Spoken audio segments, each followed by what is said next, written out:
This is the Ricoh GR3 X, and I bought this exactly a year ago. And in this video, I'm gonna share with you some of the pros, the cons, some of the parts I'm neutral in, and some of the accessories I use. So let's not waste any time, get started. This is a superb camera. First of all, the form factor, it literally fits into any kind of pocket. It's light and I use it as my everyday camera. So I bought it used, 750 bucks, 700 something actuations, and now a year down the line I have about 3,500 actuations. So as an everyday camera, it's perfect. It fits into your pocket. Now, secondly, what I've noticed in this throughout time, one life-saving, capability in this is the built-in memory. Yes, it's not too much, but oh my God, is it a lifesaver? Yes, I think every camera manufacturer should really build this in. Yeah, also the ND filter. Yeah, okay, it's an electronic ND filter it seems, but it is fantastic. Yeah, it really allows you to shoot during very challenging bright conditions on wide open apertures with relatively low shutter speeds, and it's fantastic. I really like it there. The APS-C sensor, there's a massive difference. I have a Panasonic ZS202 and I compared it, I haven't produced an episode about it because I'm still not in love with the camera, but I compared it to the image quality on the Ricoh at similar focal length. And the Ricoh, you can just see it's an APS-C sensor. It's fantastic. Then there are some features, technical features in this camera, which I really like. First of all, it's the macro mode. This allows you to come up relatively close and just make a nice, snappy picture.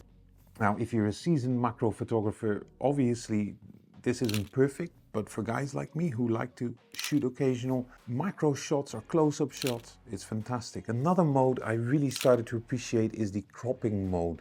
You can crop it from 51 to 71 millimeters. Now, the downside to that is you do lose, of course, some MBs there. The files are about 7 to 8 MB, which is relatively low, but hey, for social media, it's great. Now, then there's the Ricoh GR3 X film sims, and I really love it. When I bought this camera, there were 11 film simulations on it, and via the latest firmware upgrade, we suddenly got 12, which I think is fantastic, and I think Fuji should take really close notice here. Additionally, what I really like is that there's 2 slots that you can basically leave open for your Ricoh film recipes, similar to Fujifilm recipes. You only got 2 slots, but I think that's great, right? And one of my favorites built-in sims are definitely the Ricoh black and white profiles. I absolutely adore those. Those are fantastic, yeah? So let me know in the comments below what your favorite Ricoh film sim is. During the time I had this Ricoh GR3 X, also, a firmware upgrade came out and they added a new film sim. Fuji, are you listening? It is possible, and I really appreciate it about Ricoh, and they're really looking to improve these cameras. Yeah, so it's not just 1 or 2 firmware upgrades. And then there is shake reduction, or basically the in-body stabilization, and I found this to be particularly efficient and effective. Additionally, you have in-camera editing, similar to the Fuji one. Lovely. I don't use it that much, but it's great that it's in there.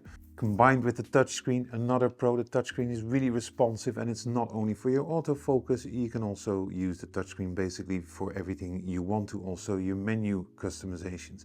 But those customizations, there's so many in them that I don't even use them. Now, some of you will now say, I think you've missed a few, Paul. Well, if that's the case, drop them down in the comments, and if you found it useful up until now, consider subscribing and go to the community tab to participate in many of the polls I kind of run to see what you think, and so I can make episodes like this.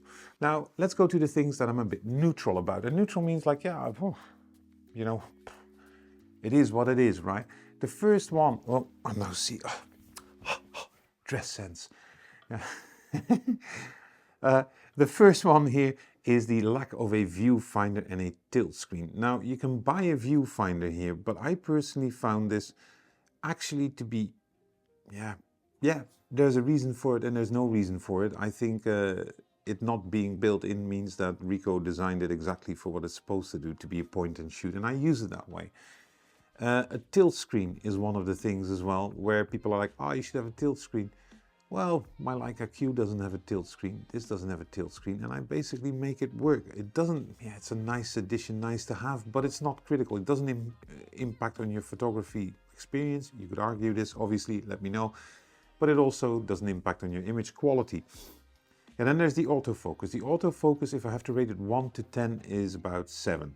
Yeah, I think it's good, but I don't think it's the best. And what I've noticed is that once your autofocus misses, you're normally a little bit over or underexposed, so you have to kind of adjust your exposure and it works again, which is fine by me. And then there's the battery life, and this is a contentious discussion, I'd say. If you're an everyday shooter like me, I can work this camera for like a week or 2 weeks, yeah, because I'm not going to shoot like 400 pictures a day, maybe 1, 2, 3, then it works. If you're going out on a day continuous, yeah, whatever you're going to, yeah, then you need 2 or 3 batteries. But I think the battery life is pretty okay here, especially if you consider the fact that if you want a bigger battery, this camera will become bulkier. So there is some trade-off here. Yeah, then there's a snap focus. Now, snap focus for me is not something I really aspire to do. I've tried it a few times, you know, it really requires, you know, some testing from yourself, some tweaking, some getting used to. It's a great feature to have here. For me, it's not critical, but I can imagine for seasoned street photographers, it is kind of critical.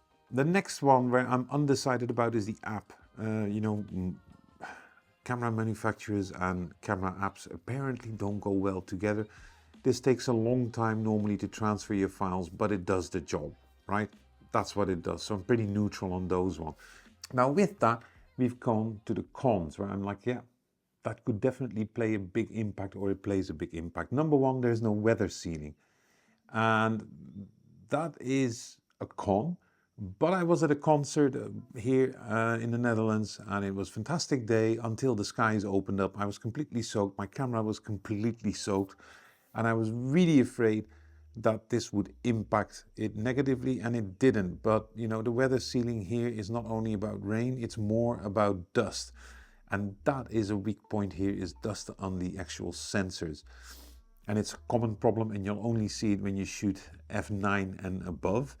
Then it becomes pretty visible, specifically between f11 and f16. It means you're going to have to send it back. Now, the only thing that I use here on it is this protective cap, which is pretty awesome.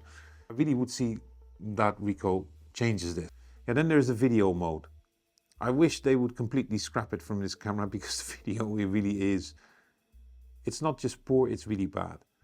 I honestly don't understand why they give the real estate in the camera here to video. I would, if I would be Ricoh, kick it out. What do you think? What you see basically here is this little thing, and that is critical for me. This is the exposure meter, and the problem there is with the exposure meter is when it gets really bright outside, I can't always see it. I would really like them to change the LCD quality, because since it's a point and shooter, it kind of is a critical element. Now, with that, let's look at some of the accessories I have. First of all, I do have spare batteries. Yeah. On the other hand, I have this little phone key which also holds a little USB charger into it, so that's perfect. I can charge this camera on the go, and it's really easy because you have it in your pocket anyways. Yeah. The straps, you can buy a bundle here. You see all the links in those in the descriptions. It's just, you know, nice to have that little bit of security, because it is so small, it can easily fall from your hand. Lens cap is another one which I just said here. All the links of this are in the descriptions below, but this is really a lifesaver because it really protects the element. Yeah, you can obviously also screw this off and attach the Nisi filters that you see here, which, to be very honest, I've never used. This was one of my gear acquisition syndrome things.